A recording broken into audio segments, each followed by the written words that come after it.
Good morning student, मैं आकाश अग्रवाल आपका welcome करता हूँ। Welcome to Victor Institute of Professional Study online class. This is the class of PHP and sixth lecture of PHP. Chapter name is form handling. So we will discuss about the form handling. You know very well that about the how to be make the form in HTML. Yeah, what is form?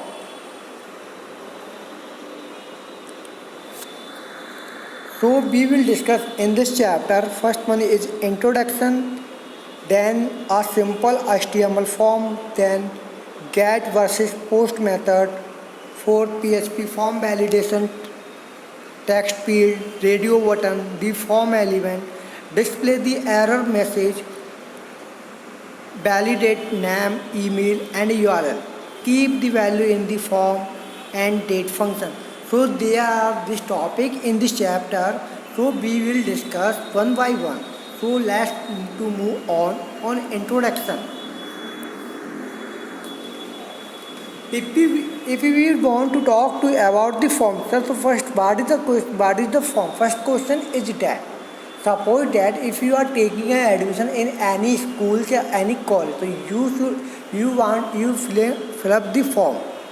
In this form, you are just fill up your basic information, just like a name, email address, contact number, your query, date of birth. So this is the field of your form that is filled by you. Clear? So simply this type of form we will design in HTML, also in PHP.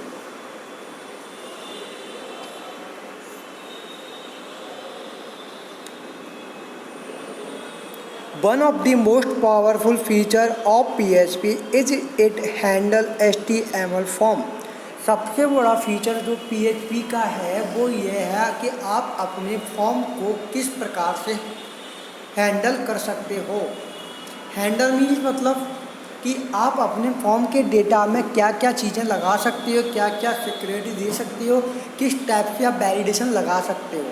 Suppose that कि आप कोई एक admission form बना रहे हो किसी schools के लिए PHP के अंदर, तो आपने क्या किया, उस फॉर्म के अंदर हमने कुछ एक ऐसी चीज़ें लगा दी कि यूजर को परमिशन दी कि भाई आप इसके अलावा इन चीज़ों को यूज नहीं कर सकते या आपको ये जानकारी भरना आपके लिए कंपलसरी है। तो इस प्रकार से हम अपने बनाए गए फॉर्म को हैंडल कर सकते हैं। तो इसी चीज़ को जो बोला जाता है वो बोला जाता है वैलिडेशन, यानी आप अपने फॉर्म को वैलिडेट कर रहे हैं यूज़र को कि आपको ये चीज़ें भरना कंपलसरी है, आप इसके बिना आप अपने फॉर्म को फिलअप नहीं कर पाएंगे। क्लियर? तो यही क्या है, PHP का एक सबसे बड़ा पावरफुल फीचर है कि हम लोग जो PHP के अंदर यूज करते हैं। क्लियर बेटा? अब हम लोग बात करते हैं सिंपल HTML फॉर्म की। एक सिंपल HTML फॉर्म क्या होता है, तो हम लोग जस्ट नॉर्मली एक सिंपल HTML कोड में, HTML प्रोग्रामिंग लैंग्वेज में, तो हम एक HTML में फॉर्म का कोड तैयार करते हैं जिसके अंदर हम लोग क्या करते हैं, हमने फॉर्म नाम का एट्रीब्यूट यूज किया, टैग यूज किया फॉर्म, देन हमने दो फील्ड लिए, नेम और सेकंड फील्ड लिया ईमेल। तो नेम का जो इनपुट टैग आपने लिया कि नेम के अंदर यूजर क्या फिलअप करता है, टेक्स्ट ही तो भरता है कि जैसे आपका नाम, तो आपका नाम क्या है, टेक्स्ट है, कोई न्यूमेरिकल लेटर तो हो नहीं सकते। तो ये होता है इनपुट टाइप, तो आपको बताता है कि आप अपने फील्ड के अंदर किस प्रकार की जानकारी, किस टाइप का डेटा आप भरवाना चाहते हैं। तो इनपुट टाइप यही चीज़ को शो करता है। क्लियर बेटा? इनपुट टाइप टेक्स्ट, फिर हमने लिया नेम और नेम इज इक्वल टू कर दिया नेम। क्लियर? देन हमने सेकंड फील्ड लिया ईमेल और उसमें इनपुट टाइप लिया टेक्स्ट। देन हमने एक सबमिट बटन यूज किया, इनपुट टाइप सबमिट। हमने इसके बाद फॉर्म टैग को क्लोज किया, then we will close the body tag, then after that we will close the HTML tag. Clear बेटा? तो this is the simple coding of making a form in HTML programming. Clear? अब यहाँ पर आप एक चीज़ देख रहे होंगे, फॉर्म के बाद एक एट्रीब्यूट यूज हुआ है एक्शन। तो what is the use of that attribute?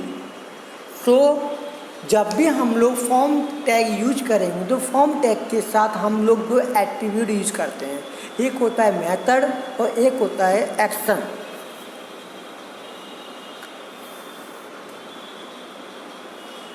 तो मेथड ये बताता है कि आप अपने पीएचपी में अंदर फॉर्म के डेटा को किस प्रकार से आप अपने सर्वर पर सबमिट करना चाहते हो।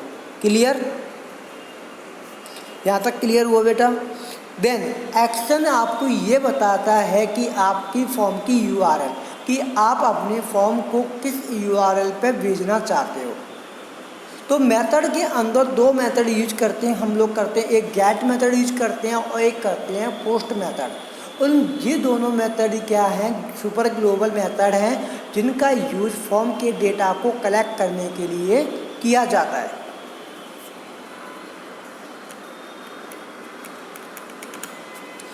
क्लियर हुआ बेटा।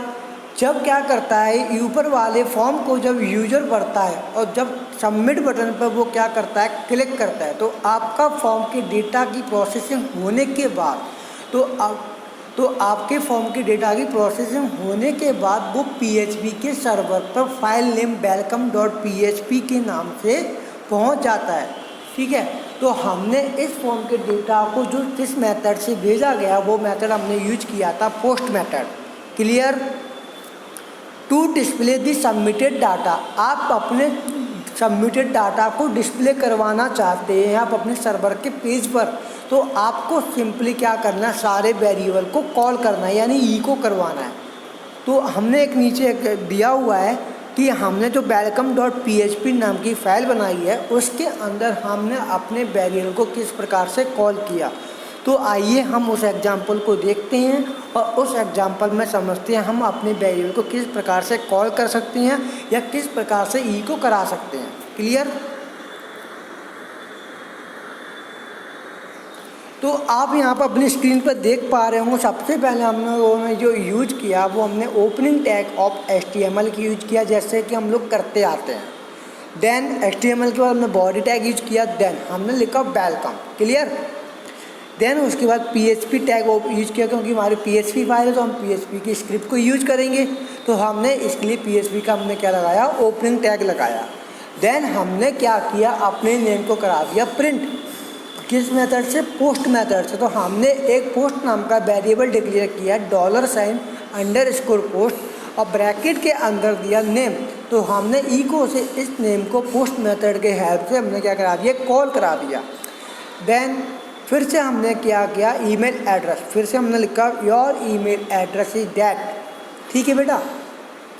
फिर से हमने क्या किया, ईमेल वाले फील्ड को पोस्ट मेथड की हेल्प से या पोस्ट मेथड के वेरिएबल की हेल्प से हमने इसको भी क्या करा दी, इको। देन हमने उसके बाद किया, बॉडी को क्लोज किया, देन HTML को क्लोज किया। तो जो आपको आउटपुट मिलेगा वो इस प्रकार मिलेगा, जो आपकी स्क्रीन पर देख पा रहे होंगे। तो उसमें लिखा है welcome John, your email address is john.du@example.com। Clear बेटा। तो इस तरीके से हम अपने फॉर्म को अपने PHP के सर्वर के पेज पे कॉल कर सकते हैं, उसके डेटा को सबमिट कर सकते हैं। क्लियर बेटा।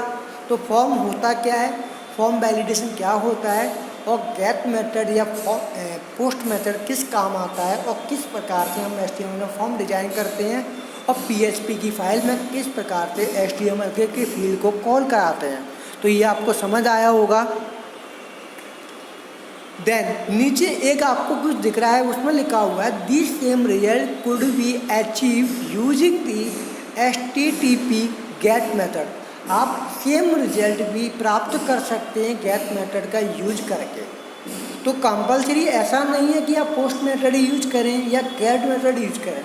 अगर आपको मान के चलो पोस्ट मेथड यूज ना करते हुए गेट मेथड को यूज करना है, तो आप सेम फॉर्म यूज कर रहे हो, सेम डेटा यूज कर रहे हो, तो आपका रिजल्ट भी क्या आएगा, सेम आएगा। पर इसके बीच में क्या है, इन दोनों मेथड के बीच में छोटा सा डिफरेंस है। जब हम लोग इस मेथड को पढ़ेंगे तो हम इस डिफरेंस को समझेंगे। क्लियर।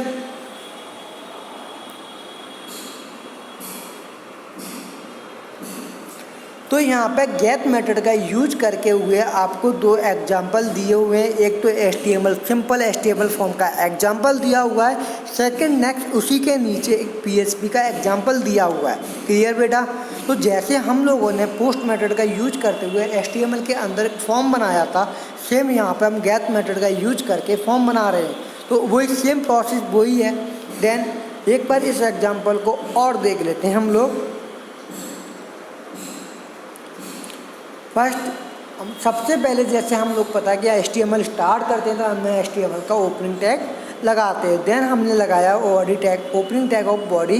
देन हमने फॉर्म टैग यूज किया और उस फॉर्म टैग के अंदर URL का एट्रीब्यूट यूज किया, जिसके अंदर हमने अपनी URL को स्पेसिफाई कर दिया।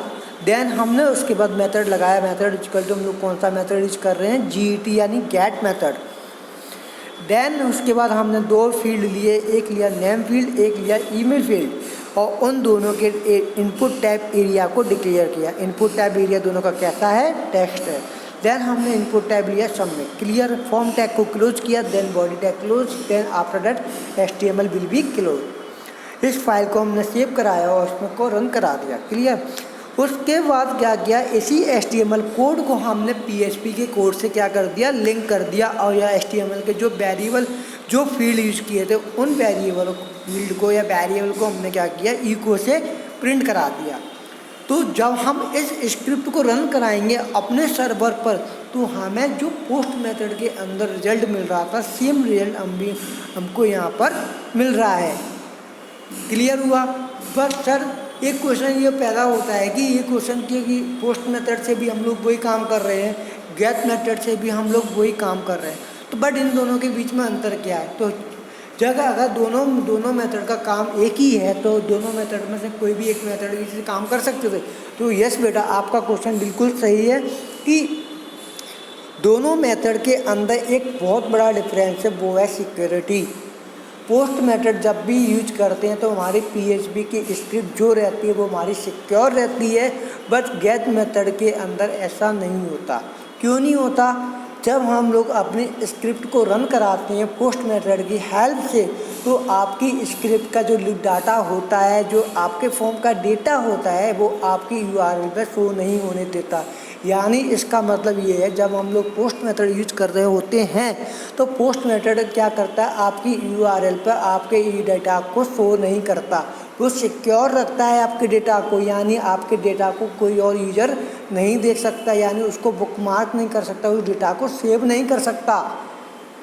तो इस वजह से क्या होता है, हमारा जो PHP का फॉर्म होता है पोस्ट मेथड की हेल्प से हमारा सिक्योर रहता है हैकिंग होने से या स्पैमिंग होने से। बस गेट मेथड के अंदर ऐसा नहीं होता। गेट मेथड के अंदर क्या होता है कि जब भी आप अपने सर्वर पर जब भी फॉर्म के डेटा को सबमिट करते हैं तो सर्वर की URL पर आपके फॉर्म का डेटा जो भी होगा वो आपकी URL पर दिख जाता है। तो कोई भी यूजर आपके फॉर्म के डेटा को इजीली देख सकता है, उसको बुकमार्क कर सकता है और उसको यूज कर सकता है, यानी इसको हैक कर सकता है। क्लियर बेटा? यहाँ तक समझ आया होगा कि दोनों मेथड के अंदर क्या, दोनों मेथड के अंदर केवल और केवल एक ही डिफरेंस है, सिक्योरिटी। क्लियर हुआ होगा?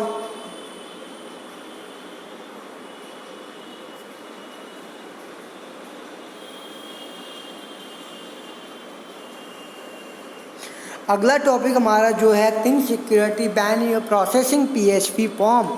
जब आप PHP के अंदर कोई भी फॉर्म बनाते हैं तो आपके माइंड में सिक्योरिटी पर्पज़ का दिमाग में होना चाहिए कि हमारा PHP का फॉर्म क्या होना चाहिए? सिक्योर होना चाहिए।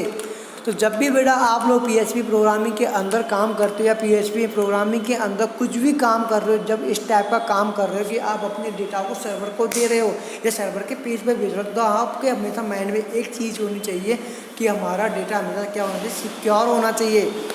क्लियर बेटा? सिक्योर होना चाहिए। और सिक्योर होने के लिए क्या होना चाहिए? फॉर्म वैलिडेशन होना चाहिए। अभी तक हम लोगों ने जो फॉर्म डिज़ाइन किया था उसके अंदर कोई भी वैलिडेशन नहीं लगाया था। केवल और केवल आपको जो फॉर्म का एग्जाम्पल बताया था वो आपको ये बताने के लिए बताया गया था कि आप अपने फॉर्म के डेटा को किस प्रकार से सर्वर को सेंड कर सकते हैं या सर्वर पर किस प्रकार से आप रिसीव कर सकते हैं। बट जो हम लोग नेक्स्ट टॉपिक या नेक्स्ट पेज में जो बात करेंगे, नेक्स्ट एग्जांपल में जो बात करेंगे, तो वो आपके पीएच सिक्योरिटी को माइंड में रखते हुए पीएचपी फॉर्म उस प्रोसेस को कैसे पूरा करता है, या form validation, proper validation form का डेटा का कैसे लगाते हैं, जो कि आपके फॉर्म को हैकर से और स्पैमर से प्रोटेक्ट करते हैं। तो इस चीज़ को देखेंगे। क्लियर बेटा, यहाँ तक क्लियर हुआ। अब नेक्स्ट टॉपिक जो है वो है गेट वर्सेस पोस्ट। तो जैसा कि मैंने अभी आपको बताया था, गेट वर्सेस पोस्ट, गेट और बेस्ट पोस्ट में क्या डिफरेंस है और क्या ही होता है। Both get and post create an array.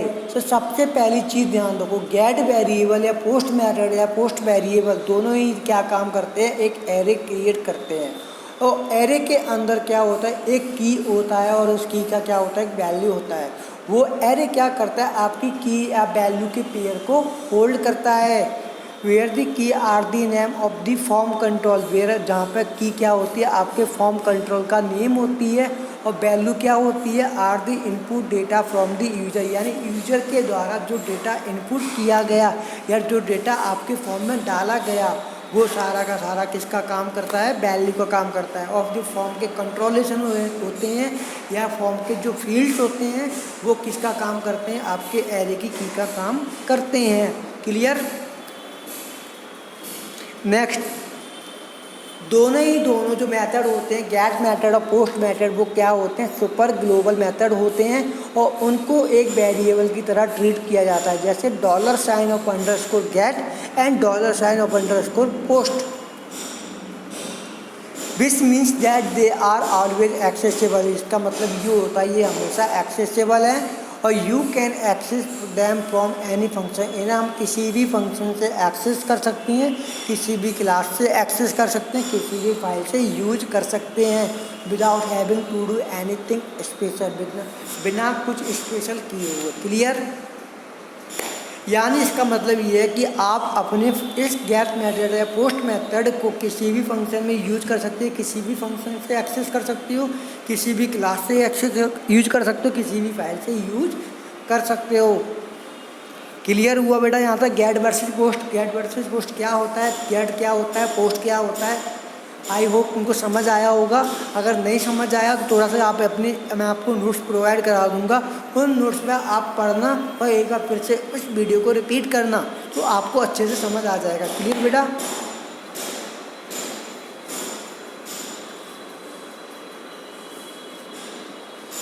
अब नेक्स्ट पेज पर मूव करते हैं। नेक्स्ट पेज में क्या है हम लोग देखते हैं। क्लियर।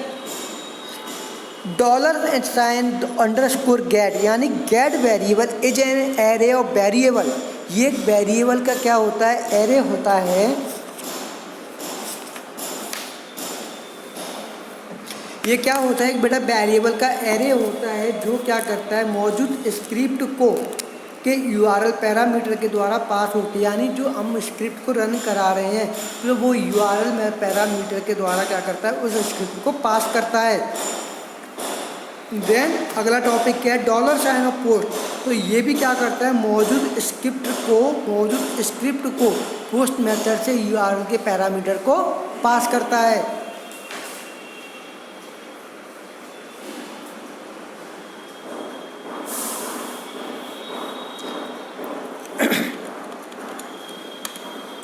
नेक्स्ट टॉपिक है व्हेन टू यूज गेट।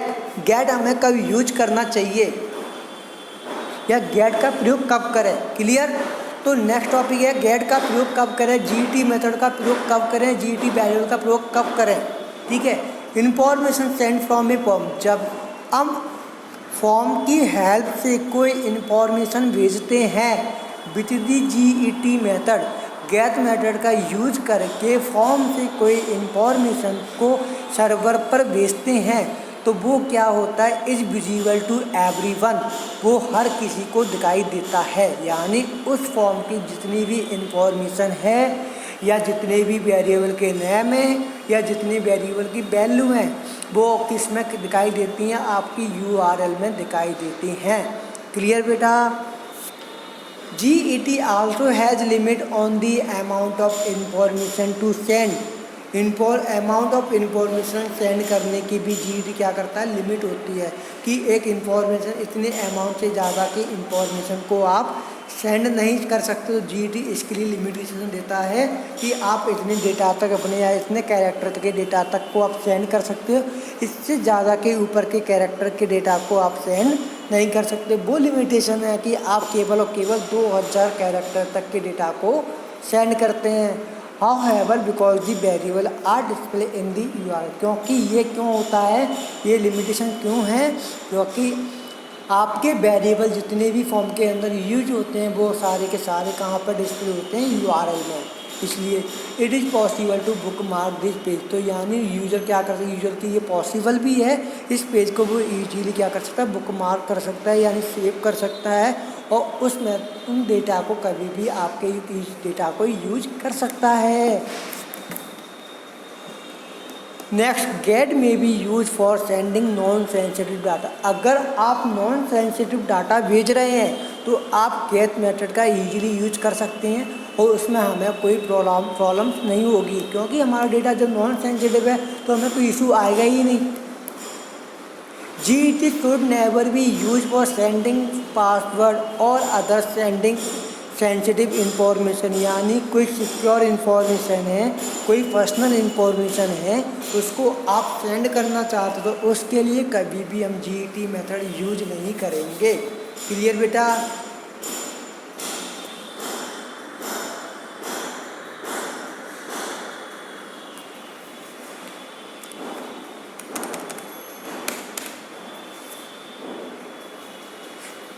अब हम जो बात करने वाले हैं वो बात करने वाले हैं पोस्ट मेथड की या पोस्ट वेरिएबल के। Information send from A form with post method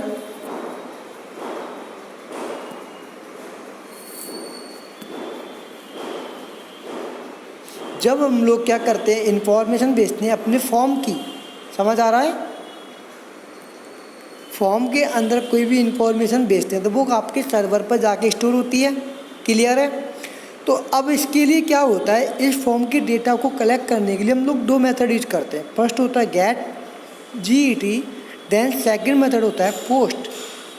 अब गेट मेथड क्या करता है, जैसे आपने अपने फॉर्म के डेटा को या इन्फॉर्मेशन को सेंड किया तो गेट मेथड इस डेटा को कलेक्ट कर लेगा और कलेक्ट करके क्या करेगा, आपकी URL के अंदर जो भी इंफॉर्मेशन उसको शो करता है। बट पोस्ट मेथड ऐसा नहीं करता, यानी पोस्ट मेथड के द्वारा अगर हम लोग कोई फॉर्म की इंफॉर्मेशन को सेंड करते हैं तो वो हर किसी के लिए इनविजिबल रहती है, यानी वो किसी को दिखाई नहीं देती। इसका मतलब होता है all name and value are embedded with the body of the HTTP request, यानी HTTP रिक्वेस्ट की बॉडी के साथ ये सारे नेम और वैल्यू क्या होते हैं, जुड़ जाते हैं।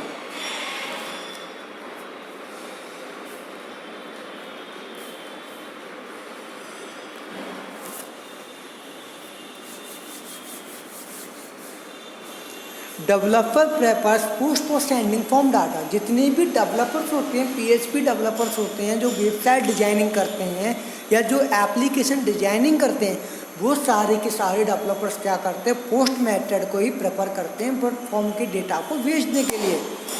आई होप तुम्हें बहुत समझ आया होगा, आज काफ़ी अच्छे से समझ आया होगा और मैं उम्मीद भी यही करता हूँ तुम लोगों को समझ आए। तो आज की क्लास यहीं तक। अब हम जो नेक्स्ट क्लास स्टार्ट करेंगे, नेक्स्ट क्लास में हम लोग इसके आगे कंटिन्यूस करेंगे। क्लियर बेटा? तो मैं आपको क्या कहते हैं, आपको मैं आपके चैप्टर 6 के PHP के नोट्स प्रोवाइड करा दूंगा, तो आप पहले नोट्सों को पढ़ लें इतना, उसके बाद वीडियो को देखें। फिर अगर आपको कोई भी प्रॉब्लम आती है, किसी भी टॉपिक में कोई इशू आता है तो आप मुझे कमेंट करें। मैं आपके चैनल पर देख रहा हूँ कि आपके व्यूज़ बहुत कम आ रहे हैं, आप लोग बिल्कुल भी स्टडी नहीं कर रहे, आप बिल्कुल भी वीडियो को नहीं देख रहे। तो मैं आपको बहुत प्यार से रिक्वेस्ट कर रहा हूँ कि बेटा प्लीज़, हम लोग जितनी मेहनत कर रहे हैं तो उसकी मेहनत को हमारी मेहनत को बेकार मत करो। कम से कम आप उन वीडियोज़ को देखो और व्यूज़ बढ़ाओ अपने, और कमेंट करो। अगर आप लोग पढ़ोगे, आप लोग देखोगे, आप लोगों के कमेंट आएंगे, आप लोगों की प्रॉब्लम आएंगी, तो हमें और भी ज़्यादा मज़ा आएगा आपको पढ़ाने में। Thank you.